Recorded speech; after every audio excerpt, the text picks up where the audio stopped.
Bismillahirrahmanirrahim. Assalamualaikum warahmatullahi wabarakatuh. Alhamdulillahirabbil alamin wassalatu wassalamu ala asyrofil anbiya'i wal mursalin wa ala alihi wa sahbihi ajma'in. Amma ba'du.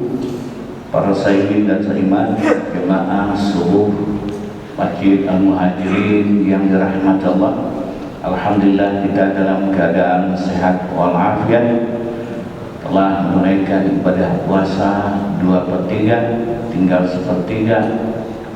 Semoga Allah panjangkan umur kita, sehatkan badan kita, sehingga dapat merayakan Idul Fitri.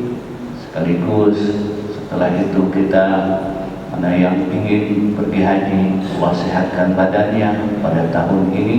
Setelah itu mudah-mudahan kita semua beri rezeki oleh Allah untuk bisa umrah kembali setelah bulan Zulhijjah, artinya bulan Muharram. Hadirin yang dirahmati Allah, selawat dan salam senantiasa kita peruntukkan buat Nabi kita, teladan kita, Nabi Muhammad sallallahu alaihi wasallam. Semoga tercurah kepada keluarga, sahabat, dan kita umatnya di akhir zaman, sekaligus mendapatkan syafaatul uzma kelak di akhirat. Bapak dan Ibu sekalian, para saimin dan saimat, bulan puasa ini mempunyai banyak nama. Setidak-tidaknya ada 4 nama yang terdapat dalam hadis dan fikih, serta utamanya kitab suci Al-Quran. Pertama itu Syahrus Siyam, yang kedua Syahrul Ramadan. Syahrus Siyam bulan puasa, Syahrul Ramadan itu bulan Ramadan. Yang ketiga Syahrul Quran, bulannya Al-Quran. Yang keempat, ini bahasan kita, Syahrul Jihad, bulan perjuangan. Yang kelima itu Syahrial, itu teman saya. Bapak dan Ibu sekalian, hadirin yang dirahmati Allah, Syahrul Siyam artinya siap, imsak, menahan diri. Ya ayyuhallazina amanu kutiba alaikumus siyam, wahai orang yang beriman, difardukan atasmu berpuasa. Artinya menahan, tidak makan, tidak minum, tidak seks, menjaga panca indera, hati, dan hawa nafsu. Itu artinya puasa. Yang kedua Syahrul Ramadan, bulan Ramadan, artinya panas terik yang menimpa bebatuan di tanah Arab. Panasnya batu atau panasnya aspal di jalan ketika siang bolong, itu namanya panas Ramadan. Kita tidak bisa berjalan tanpa alas kaki, terutama di Masjidil Haram atau Masjid Nabawi. Kalau kehilangan sendal, tunggu aja malam, ya, karena bisa melontok itu kaki kita. Namanya Syahrul Ramadan, artinya maknanya pembakaran. Pembakaran dosa-dosa dan kesalahan kita oleh amal soleh kita. Kalau tidak beramal soleh, ibarat kompor nggak ada gas. Jadi amal soleh inilah yang membakar dosa-dosa kita. Man qama ramadhana imanan wa ihtisaban ghufira lahu ma taqaddama min dzambi. Siapa yang mengisi aktivitas bulan Ramadan dengan penuh keimanan dan perhitungan sungguh-sungguh, maka Allah ampuni dosa dan kesalahannya yang lalu maupun yang akan datang. Itu namanya Ramadan. Ramadan panas, berbeda. Ini namanya yang disebut bulan pembakaran. Pembakaran beda dengan kebakaran. Kalau kebakaran itu musibah. Kalau pembakaran, nah itu namanya positif. Pembakaran apa yang kita makan, apa yang kita minum, baik waktu berbuka, sahur, itu lewat pembakaran. Tempatnya dapur, alatnya kompor, periuk, kuali, ya, dan seterusnya. Itu namanya pembakaran. Kita tidak memakan yang mentah karena kita bukan karnivora dan omnivora. Kita harus makan yang sudah dimasak. Jangankan makanan, air saja harus sudah dimasak. Itu yang namanya pembakaran. Tempatnya dapur. Kalau dapur ada peribahasa. Asam di gunung, garam di laut, lele di kolam, ketemu dalam belanga. Kalau asam tetap saja di gunung, dia akan diinjak-injak oleh manusia dan binatang. Nasibnya merana. Kalau garam di laut, dia akan tetap menjadi rendah derajatnya di laut. Kemudian lele kalau tidak mau ditangkap orang, maka dia hidupnya dari lekuk ke lekuk. Tapi kalau lele ditangkap orang kemudian masuk pembakaran, namanya pecel lele, maka derajatnya naik 20.000 satu porsi. Inilah Ramadan, bulan pembakaran kawah candra di muka, untuk meningkatkan kualitas keimanan kita. Ujung-ujungnya la'allakum tattaqun. Yang ketiga, nama bulan Ramadan ini Syahrul Quran, bulan turunnya Al-Quran. Pertama, itu yang lebih duluan adalah Lailatul Qadar. Inna anzalnahu fi Lailatul Qadar. Sungguhnya kami telah menurunkan akannya Al-Quran kapan? Malam Lailatul Qadar. Tahukah Anda apa itu Lailatul Qadar? Lailatul Qadri khairun min alfi syahr. Bahwa malam Qadar itu pahalanya lebih baik dari 1000 bulan. Malam Qadar adalah turunnya Al-Quran dari Lauh Mahfuz, museum atau librarinya Allah, ke langit dunia, Baitul Izzah, rumah yang agung yang diterima oleh malaikat Jibril itu sekaligus. Jadi daf'atan wahidah. Al-Quran yang berasal dari Allah turun kepada malaikat Jibril satu paket. Ini yang disebut Lailatul Qadar, malam kemuliaan, karena diturunkannya wahyu-wahyu kalam Allah pada malam 10 terakhir dari bulan Ramadan. Umumnya kitab suci mulai Taurat, Zabur, Injil sampai Suhuf Ibrahim itu turun di awal-awal Ramadan. Tapi kalau Al-Quran turun satu paket ke langit dunia itu di penghujung bulan Ramadan. Namanya Lailatul Qadar, malam kemuliaan, malam yang agung. Maka kalau kita umrah di tanah suci itu malam-malam Lailatul Qadar jamaahnya membludak, sama dengan haji, sampai ke luar. Kalau kita terbalik jamaah sholat tarawih itu ramainya minggu pertama. Minggu pertama itu jamaah sampai ke luar-luar sehingga didirikan tenda. Ketika memasuki babak final seperti sekarang di tempat saya, itu jamaah itu ya sudah mengalami tereliminasi.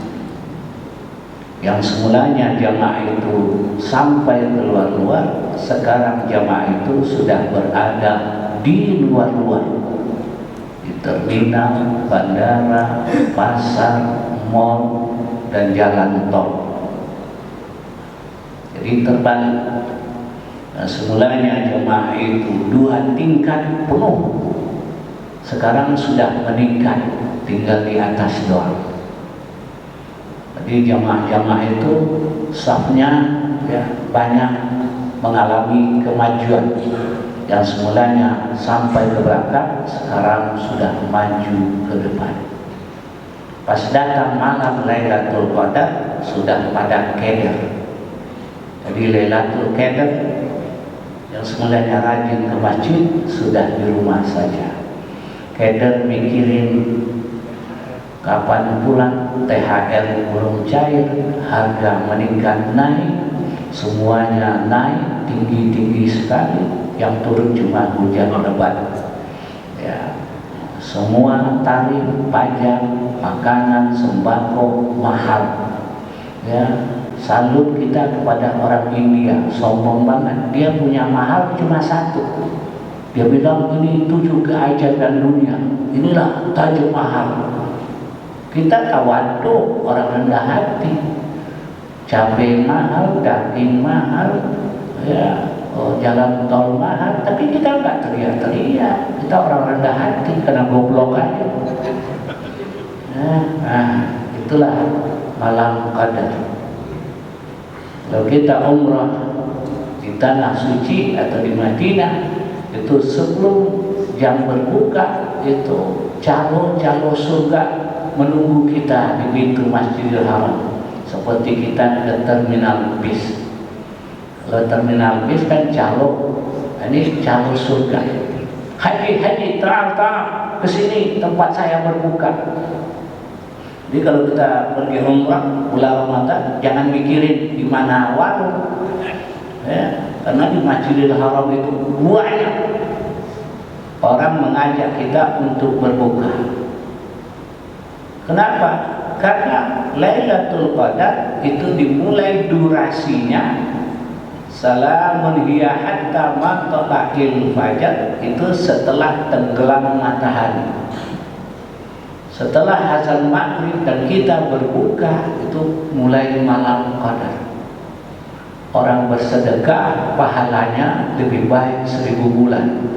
Diikuti sholat maghrib, sholat isya fardu 70 kali lipat, ikuti sholat tarawih, sholat witir, zikir, tilawatil Quran, sedekah, itu pahalanya kalau dinilai dengan mata uang itu euro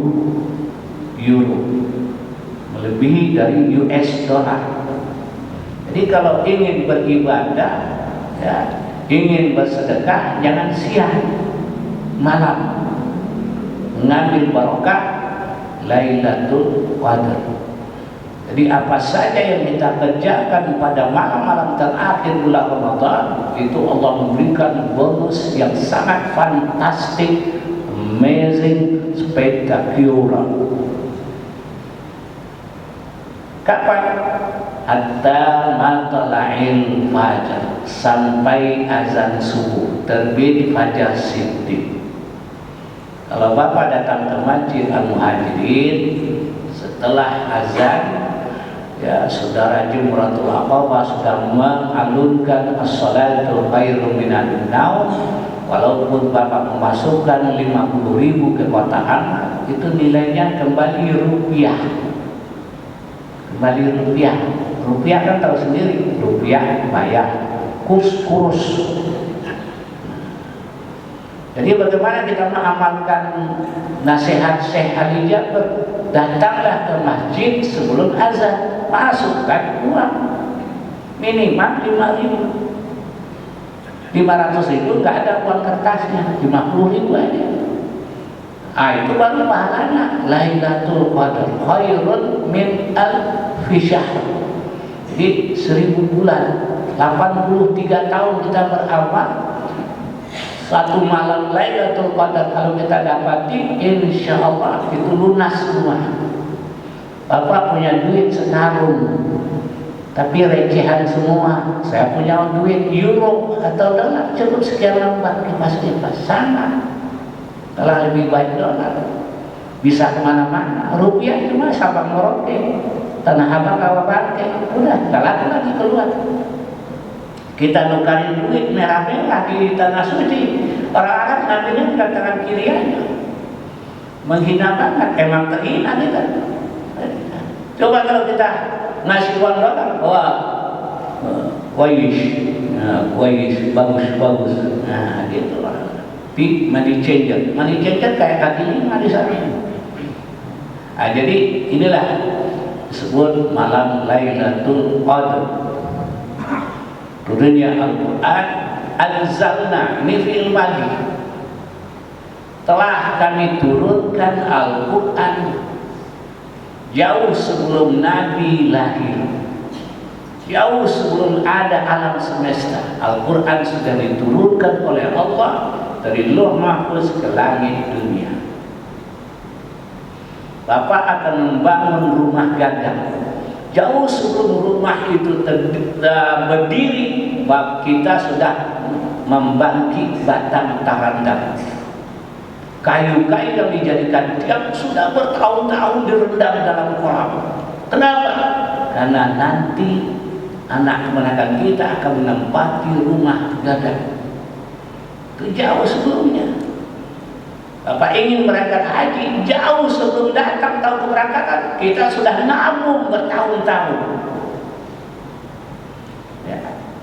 Sudah nabung bertahun-tahun, daftar, tunggu lagi bertahun-tahun. Sudah nunggu bertahun-tahun, dibatalin lagi oleh Menteri Yakut. Ya. Mau kata apa? Kita pun haji, jauh sebelumnya. Begitu juga Al-Quran. Alam ini belum diciptakan, karena Allah akan nanti mengutus Nabi akhir zaman, Rasul pamungkas, tapi sudah lengkap dengan SK-nya. Ya, maka itu disebut dengan malam Lailatul Qadar. Ya, jauh sebelum Nabi kita lahir, sebelum Allah ciptakan langit dan bumi, Allah anzalna, telah kami persiapkan, telah kami turunkan Al-Quran secara satu paket pada malam Lailatul Qadar.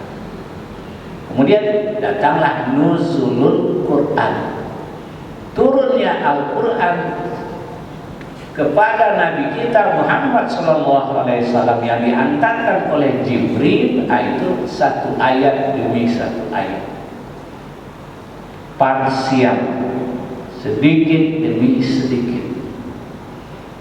Ketika Nabi umur 40, 610 Masehi, 13 tahun sebelum hijrah, malaikat datang kepada Nabi yang sedang beriktikaf di Gua Hira di atas Jabal Nur. Turun wahyu pertama 5 ayat.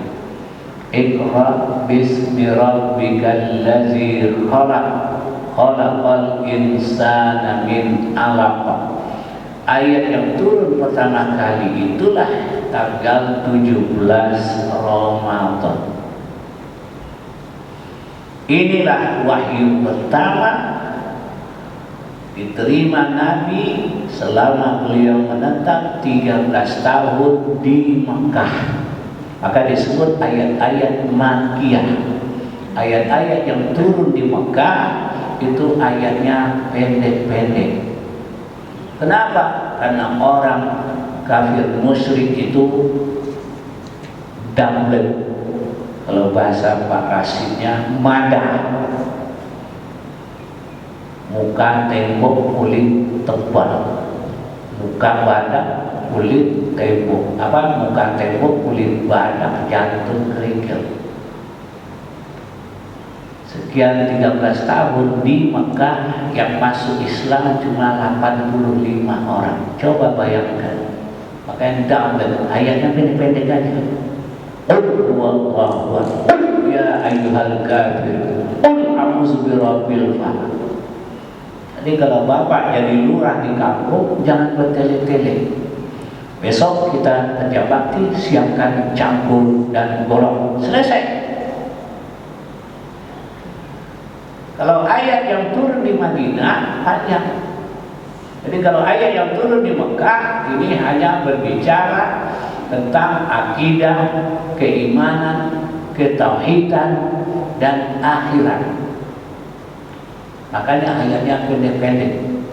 Tapi kalau ayat di Madinah, orang yang sudah mempunyai peradaban, ayatnya panjang-panjang. 10 tahun Nabi di Madinah, maka ayat-ayat turun itu menyangkut sosbud, politik, sosial, budaya, hamkam rata, pertahanan, keamanan rakyat semesta ada di situ. Ya, makanya ayatnya panjang-panjang tentang menyangkut permasalahan hidup. Puasa turun di Mekah. Syahadat 2 kalimat syahadat salat di Mekah. Turun di Madinah, puasa, haji, zakat itu turun di Madinah. Ayatnya panjang-panjang. Nah inilah 10 tahun Nabi di Madinah, 13 tahun di Mekah. Wahyu turun mengikuti perjalanan hidup Nabi, masalah-masalah yang dialami oleh Rasul bersama sahabat dan masyarakat Yahudi, Nasara, Majusi, kaum musyrikin, maka turun untuk menjawab, memberikan solusi di Madinah selama 10 tahun. Jadi Nabi menerima wahyu 23 tahun.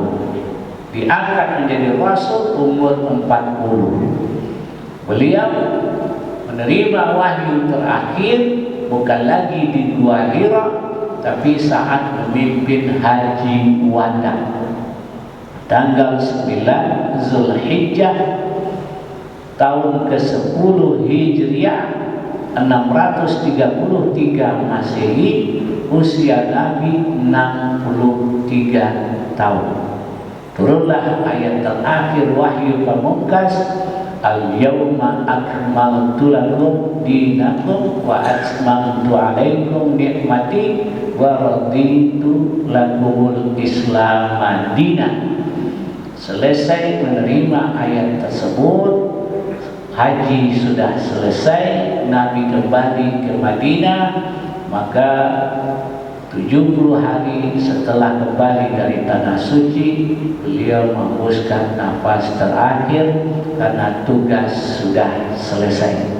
Artinya kalau ada orang yang mengaku masih menerima wahyu, itu bullshit, karena malaikat Jibril sudah pensiun, karena dia sudah bertugas sejak Nabi Adam sampai Nabi kita Muhammad sallallahu alaihi wasallam.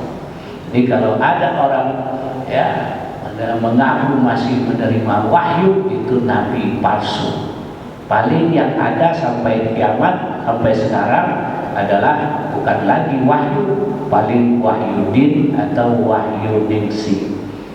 Hadirin yang dirahmati Allah, dan yang terakhir bulan Ramadan ini Syahrul Jihad, bulan jihad, bulan perjuangan.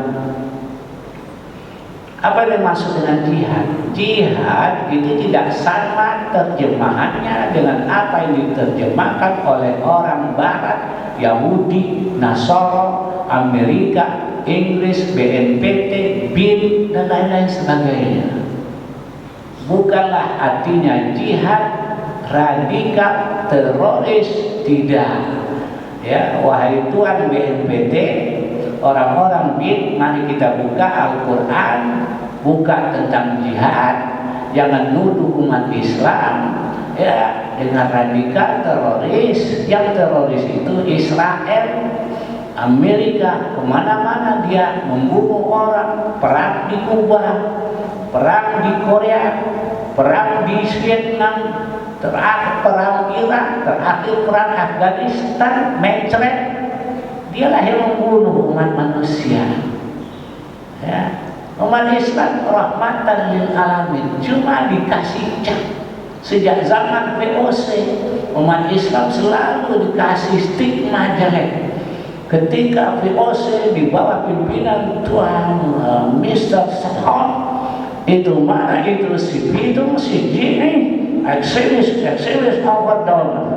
Nah, zaman VOC kita sudah mendapat julukan yang bagus, ekstremis.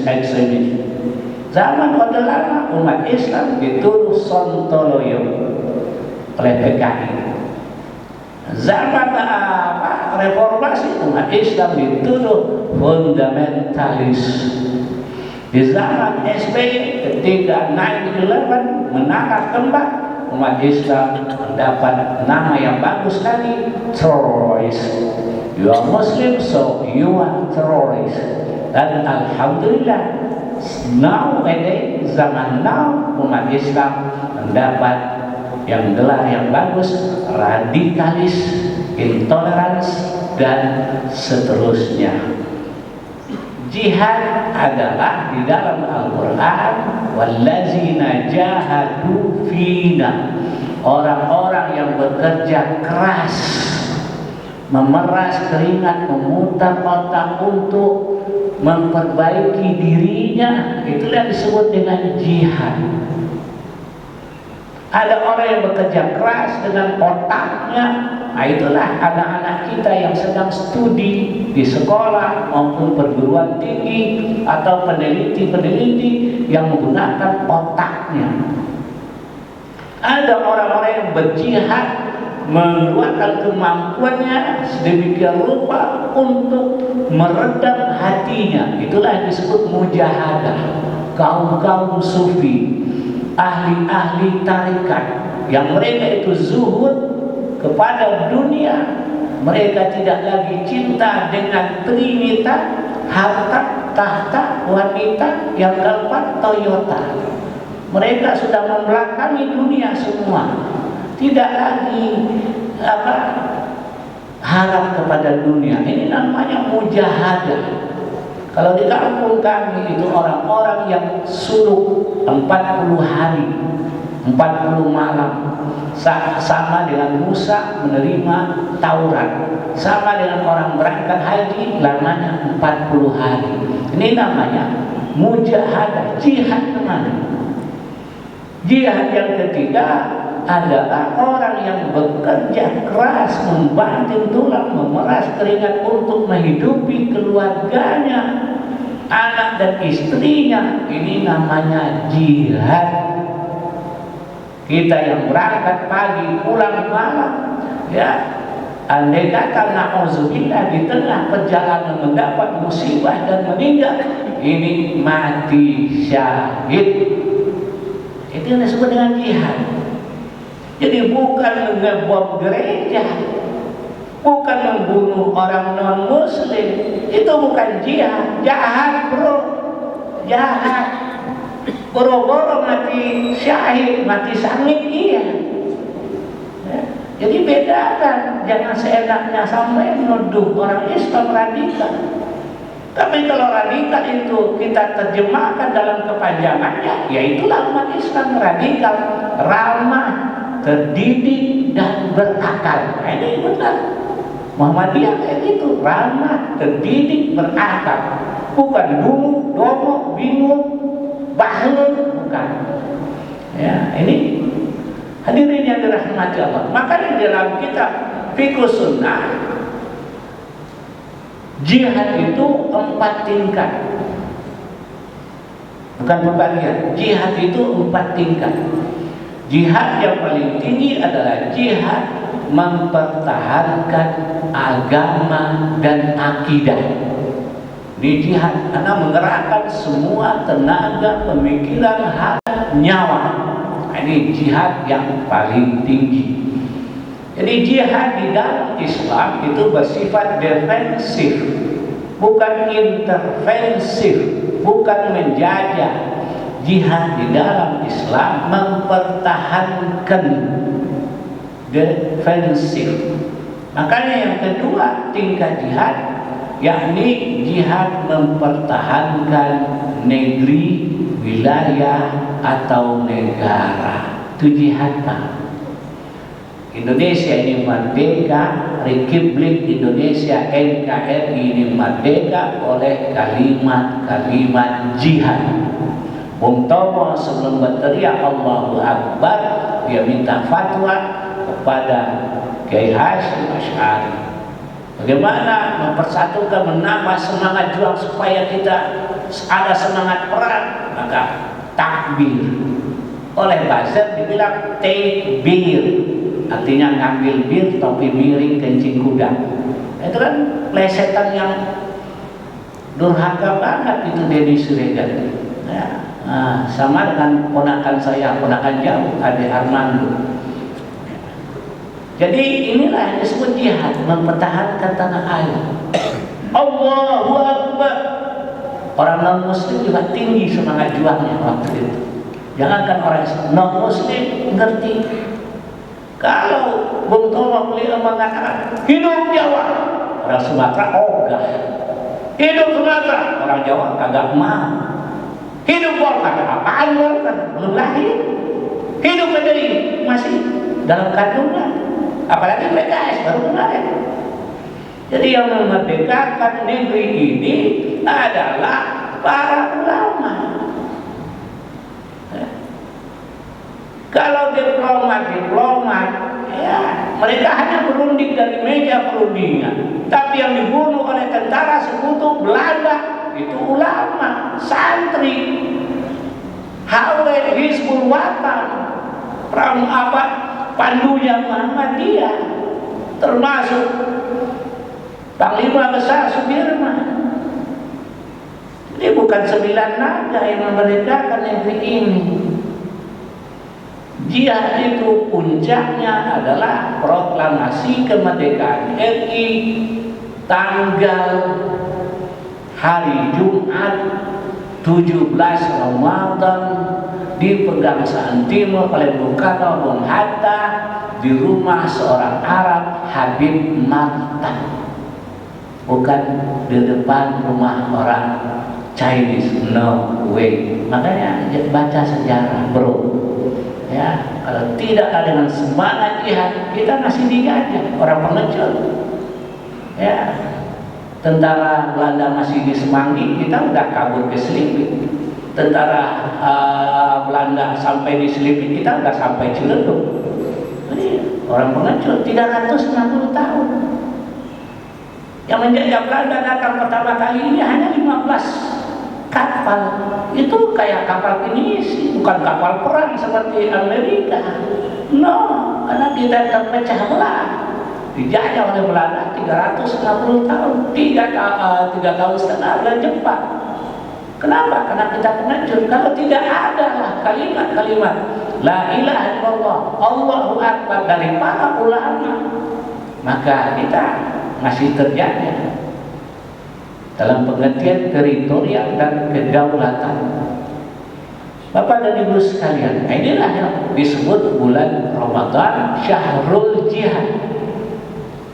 Karena jihad besar yang terjadi pada bulan Ramadan adalah perang Badar, Ghazwatul Kubra. Selama Nabi di Makkah belum turun ayat-ayat jihad. Karena kaum muslimin di Makkah jumlahnya masih sedikit dan lemah, di bawah 100 orang. Yang di bawah 100 orang ini diuji oleh Allah. Ini orang beriman atau tidak, ini istiqomah atau oleh, diuji.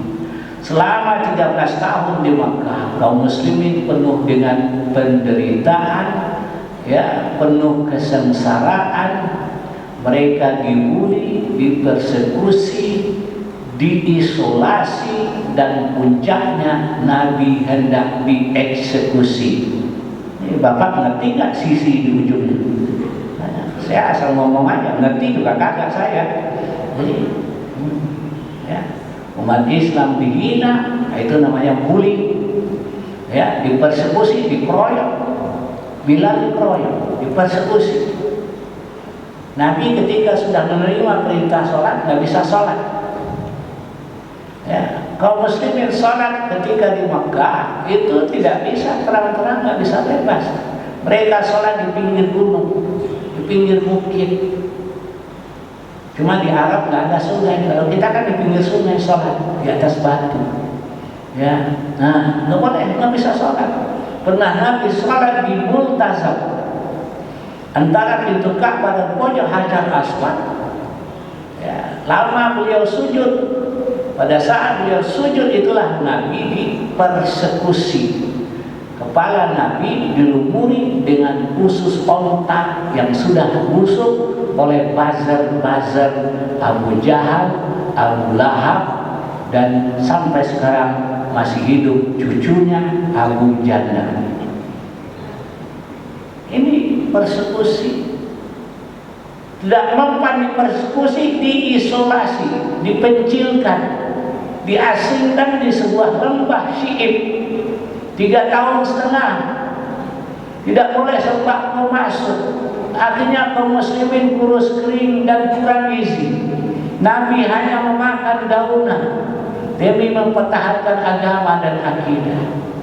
Sebagian elit politik Quraisy kasihan melihat saudaranya sendiri dalam keadaan kurus dan kurang gizi, akhirnya dicabut. Setelah dicabut terjadi kompromi. Muhammad, mari kita hidup berdampingan secara damai, kita bersaudara.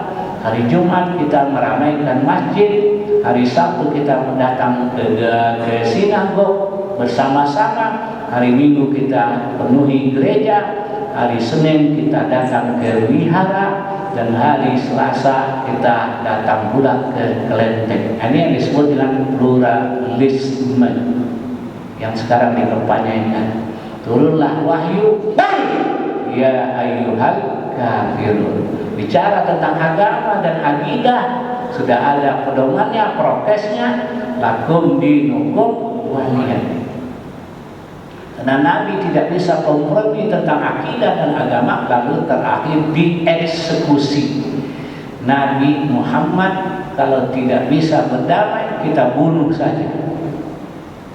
Terjadilah Rapinsus Golkor, rapat pimpinan khusus golongan Quraisy di Darun Nadwah yang dipimpin oleh Mr. Tuan Profesor Abu Jahal LA laknatullah alaihi, yang diabadikan Allah dalam surah Al-Anfal, wa iz yamkuru bikal ladzina kafaru liyusbituka aw yaqtuluka aw yukhrijuka wa yamkuruna wa yamkurullah wallahu khairul makirin.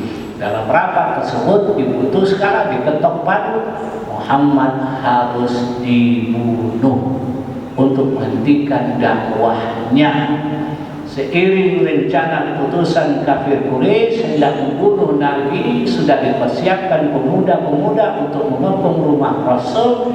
Rumah Nabi itu sangat sederhana, bolong-bolong, bisa diintip dari luar, berbeda dengan rumah pejabat kita. Tembok tinggi, kawat berduri, kamera CCTV dan security lengkap.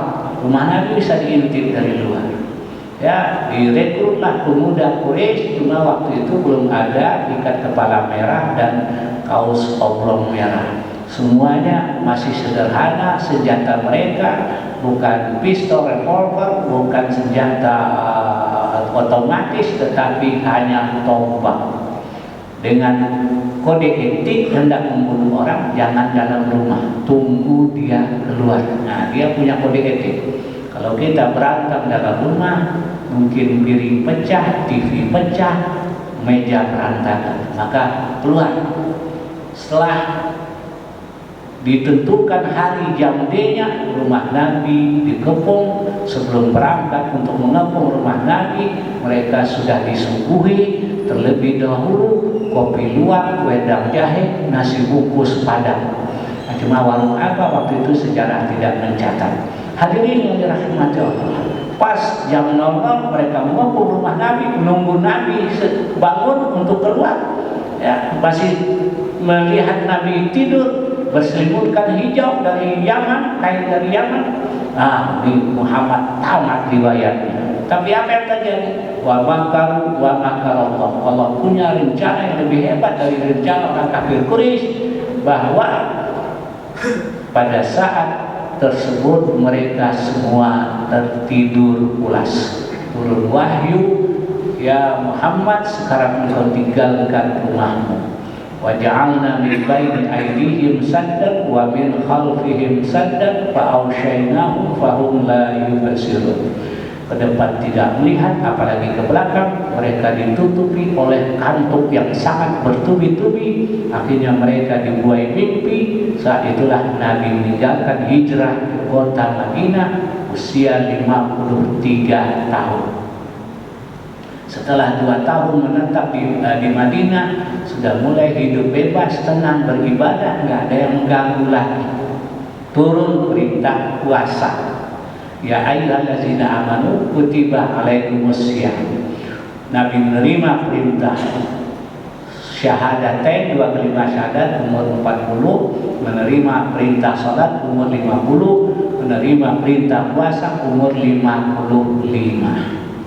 Tinggal separuh lagi Nabi akan menuju Idul Fitri, puasa yang pertama. Tahu-tahu tentara Quraisy mengerahkan pasukannya setelah mendapat WA dan Instagram dari orang Yahudi. Wahai Tuan Abu Jahal, Abu Lahab, Abu Sufyan, mumpung Muhammad belum banyak pengikutnya dan kami lihat dia siang hari tidak makan dan minum, tentu dalam keadaan lemah, kerahkanlah pasukan. Akhirnya mereka menggerakkan pasukan 1.300 prajurit andal, logistik yang lengkap. Mereka membawa bergalon-galon, berdrum-drum khamar, miras, sekaligus sekian ekor kambing untuk digulingkan, bukan kudeta, kambing guling. Membawa alat-alat musik, membawa artis. Siapa semua itu? Yang donasinya adalah Mr. Abu Lahab. Siapa korlapnya, koordinator lapangan? Abu Jahal. Sudah sampai di Badar, sebuah perigi atau sumur, ya, di luar kota Madinah. Turun wahyu pada Nabi. Uzina lillazina yuqataluna bi annahum zulimu. Surah Al-Hajj 39. Izinkan bagi engkau, wahai orang-orang yang beriman, wahai Muhammad, untuk angkat senjata, menghunus pedang, bi annahum zulimu, karena mereka sudah dizalimi 13 tahun. Hijrah ke Madinah, hartanya dipegang.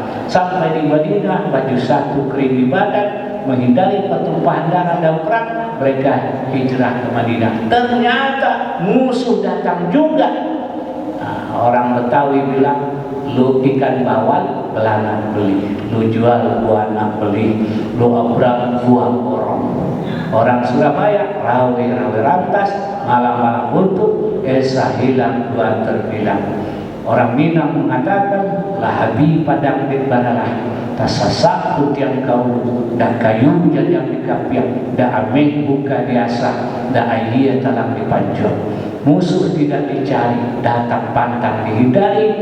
Turunlah bantuan Allah. Nabi hanya 300 orang. Secara real di atas kertas, Nabi pasti kalah. Pada saat istirahat jam 12 siang di siang bolong, sahabat istirahat di dalam kemahnya. Nabi keluar dari kemahnya, menadahkan tangan kepada Allah. Ini namanya istighosah. Berbeda dengan istighosah kaum Nahdliyin, itu istighosah politik. Ya. Nabi surah Al-Anfal, wa istastaghithuna rabbakum. Ya, Al-Anfal 30. Kalau nggak lihat sendiri, saya tidak seperti Adi Hidayat dan Bapak Dede. Di Al-Anfal 30, ingatlah ya Muhammad ketika engkau menadahkan tangan kepada Allah, ya Allah, sekiranya kami yang 300 ini mati semua, tidak ada lagi yang menyembahmu. Nah, wa istastaghitsuna rabbakum fastajaba lakum. Allah kabulkan permintaan Allah kepadamu, anni mumiddukum bi alfin minal malaikati murdifin, bahwa Allah memberikan bantuan, menurunkan malaikat, ribuan malaikat yang siap tempur.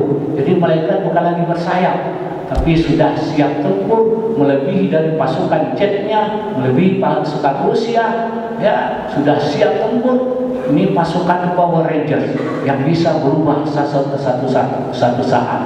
Akhirnya perang dimulai, mereka malamnya minuman miras, pesta dangdut, kambing guling, datang waktunya lonceng perang berdentang, mereka teler semua. Maka pada saat itu terjadilah perang dahsyat yang dipimpin oleh Nabi, dibantu oleh malaikat yang melihatnya adalah musuh. Sahabat tidak melihat, cuma Nabi dan musuh melihat kaum muslimin banyak jumlahnya.